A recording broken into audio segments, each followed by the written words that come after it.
संसद के अंदर हिट एंड रन कानून पास हुआ और उसके बाद लगातार देखने को मिला जो ट्रक ड्राइवर यूनियन थी या ट्रक ड्राइवर के जो मालिक थे उन्होंने देश भर के अंदर हड़ताल कर दी, चक्का जाम कर दिया। ऐसा लगा कि पूरा देश थम सा गया हो।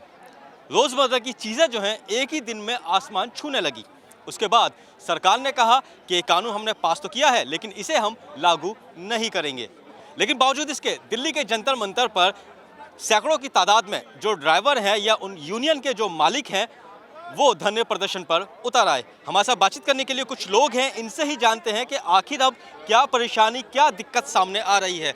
अपना नाम बताइए और ये बताइए, जब सरकार कह रही है कि हमने जो कानून है उसे अभी लागू नहीं किया है तो क्या समस्या है?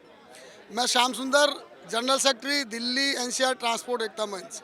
सरकार ने जो कल नई बात कही है उसमें ऐसा नया कुछ भी नहीं है। उन्होंने कुछ नया कहा हो जिससे आंदोलन जो हो रहा था देश में ड्राइवरों का वो वापस लिया जा सके।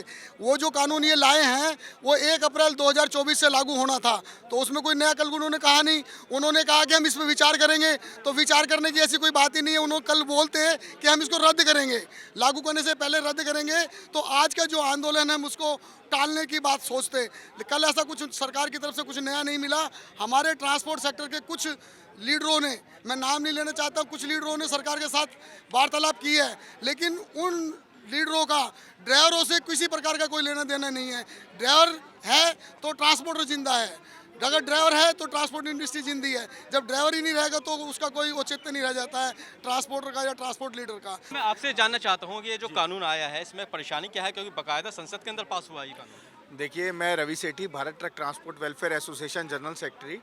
बेसिकली इस कानून के अंदर जो प्रावधान किए गए हैं, पहले धारा 304A के अंदर जो प्रावधान थे वो बड़े मिनिमम प्रावधान थे। एक्सीडेंट क्या होता है? एक्सीडेंट एक अचानक हुई दुर्घटना है, कोई भी ना तो जानबूझकर करता है ना जानबूझकर किया जाता है। एक्सीडेंट होने का किसी की इंटेंशन नहीं है कि वो एक्सीडेंट करे, तो उसमें ऐसे कुछ प्रावधान थे जो पहले सरकारों ने किए हुए थे। 304A में 2 साल की कैद थी और छोटा मोटा जुर्माना हुआ करता था, उसमें ज़्यादा सजा का प्रावधान नहीं था। और क्योंकि इंटेंशनली कोई किया गया कार्य नहीं है इसलिए वो प्रावधान ठीक था। अब इन्होंने एकदम इसको बहुत ज़्यादा सख्त कर दिया। बहुत ज़्यादा सख्त में क्या किया है? 10 साल की सज़ा कर दी है, 7 लाख रुपए जुर्माना कर दिया है। एक गरीब आदमी जो ड्राइवर हमारे साथ जुड़ा हुआ है, 10,000 15,000 रुपये तनख्वाह लेता है, अगर कोई दुर्घटना उससे हो जाती है तो उस दुर्घटना होने के कारण वो 10 लाख रुपये 7 लाख रुपये कहाँ से लाएगा? और 10 साल जुर्माना, 10 साल अगर कैद भुगतेगा तो उसका परिवार का क्या होगा? जानना चाहता हूँ, जैसे बिल पास हुआ तो ऐसा होता है कि उसमें सबकी राय ली जाती है। तो जैसे ट्रक जो ड्राइवर यूनियन है, जो उनके बड़े बड़े जो मालिक होते हैं जिनके हजारों सैकड़ों ट्रक चलते हैं, तो क्या उनसे भी कुछ इस तरह की राय ली गई थी? या सबसे बड़ी बात यही है कि जी इस कानून को बनाने से पहले कोई राय नहीं ली गई, कोई मशवरा नहीं लिया गया और बिना मशवरा लिए इस कानून को पास कर दिया गया।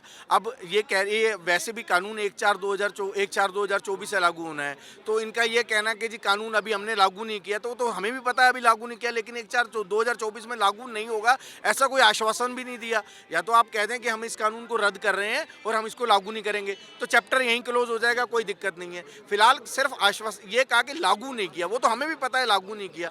तो या तो सारे ट्रांसपोर्टर्स को या जो ट्रक यूनियंस हैं या और जो ड्राइवर्स यूनियंस हैं उनसे बात करके जो समस्याएं हैं उसको सुन के उसमें अमेंडमेंट करके कुछ एक चीज़ें सख्त की जाए, लेकिन उन्हीं के लिए की जाए जो दोषी पाए जाए, सभी को एक डंडे से ना आंका जाए।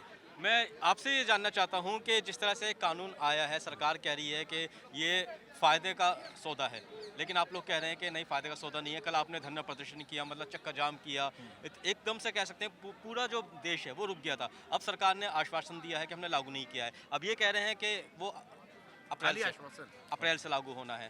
तो अगर अप्रैल में अगर लागू हो जाता है तो फिर आप क्या करेंगे? नहीं, दोबारा से फिर होगा ये आंदोलन, दोबारा होगा, प्रोटेस्ट होगा। अभी यानी आंदोलन खत्म हो गया है? अभी रुक गया है, अभी सरकार ने भी रोका ही है उसको जी। ये कानून रुक गया, उन्होंने रद्द नहीं किया।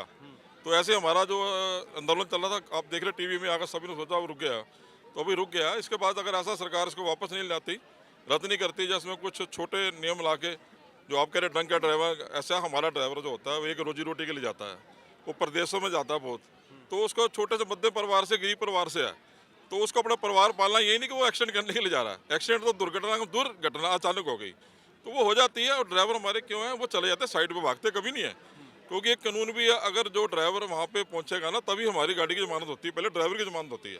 पुलिस वाले कहते हैं उसको लेकर आओ, वो हट जाते हैं, और कई जगह ऐसा देखा जाता है पुलिस वाले खुद बोल देते हैं कि आप साइड पे हो जाओ ड्राइवर को, जब हम आपको ये उठा लेंगे मौके से तो आप हाँ खतरा होता है, मार देते हैं कई बार ड्राइवर को, देखो, और गाड़ी को भी आग लगा देते हैं। वो ड्राइवर से तो अपनी सुरक्षा के लिए है, उसकी सुरक्षा भी देखनी है। तो ऐसा कानून बनाया कि ड्राइवर को अगर रास्ते में मारता है वो भी साथ में बनाओ कि यही 10 साल की सजा और 7 लाख जुर्माना होगा उस पब्लिक को। बेसिकली मैं ये कहना चाह रहा हूँ कि जब एक्सीडेंट होता है तो अगर इंटेंशनली एक्सीडेंट है वो पता लग जाता है पुलिस को, धाराएं पुलिस ने लगानी है तो पुलिस उस टाइम उसको 302 भी तो लगा सकती है ना। जब वो लड़की वाला इंसिडेंट हुआ या BMW केस का इंसिडेंट हुआ, उन सब में बाद में धाराएं चेंज करके 302 लगाई, 304 ए हटा दी। तो वो पुलिस के पास पावर है उसके लिए, अगर उनको लगता है कि उन्होंने इंटेंशनली मारा है तो उसको 302 लगाए। आप खुद सोचिए, जब एक दुर्घटना होती है तो बड़ा संवेदनशील एरिया हो जाता है। उस समय अगर ड्राइवर वहाँ से भागता नहीं है तो ड्राइवर की खुद की जान को खतरा होता है। हमारी गाड़ी वहीं पर स्टैंड कर रही होती है। जब तक ये ऐसा भी लॉ है हमारे साथ, जब तक हम ड्राइवर की जमानत नहीं कराते हमारी गाड़ी नहीं छूटती है। तो हम तो हर जगह सरेंडर करके बैठे हैं। ट्रांसपोर्टर्स के साथ तो बिल्कुल सरेंडर किया हुआ ट्रांसपोर्टर्स ने, तो जब तक वो गाड़ी को ड्राइवर की बेल नहीं कराएगा, गाड़ी की बेल नहीं कराएगा, वो कहीं नहीं जाएगा। फिर हमारे हैवीली इंश्योरेंस होते हैं जिसमें थर्ड पार्टी क्लेम मिलता है। तो हमारी तरफ से तो पूरी इंटेंशन मेलिफाइड नहीं होती कि एक्सीडेंट हो। अगर एक्सीडेंट होता तो हमें सबसे ज़्यादा असुरक्षा, आर्थिक असुरक्षा होती है। तो हम उसको दूर करने के लिए पहले ही इंश्योरेंस वगैरह करा के चलते हैं, ड्राइवर का भी इंश्योरेंस कराते हैं। तो कोई भी ड्राइवर जान करके नहीं जाता, अगर मौके से वो हटता है उसका सिर्फ और सिर्फ कारण होता है कि वो अपनी जान बचाना चाहता है, और कोई कारण नहीं है। सरकार कानून बना देती है और कानून पास कर देती है, लेकिन जो खामियां होती हैं वो पूरी नहीं करती, आपका ये कहना है? जी बिल्कुल, जिस तरह से जो है लगातार धरना प्रदर्शन चल रहा है, फिलहाल ये धरना प्रदर्शन भी खत्म हो गया है और इनका जो आने वाला प्रदर्शन है वो भी अप्रैल तक नहीं होगा। लेकिन अगर अप्रैल में अगर ये कानून फिर से पास होता है या लागू होता है तो उसके बाद जो है ये ड्राइवर या यूनियन जो है वो रुकने वाली नहीं है।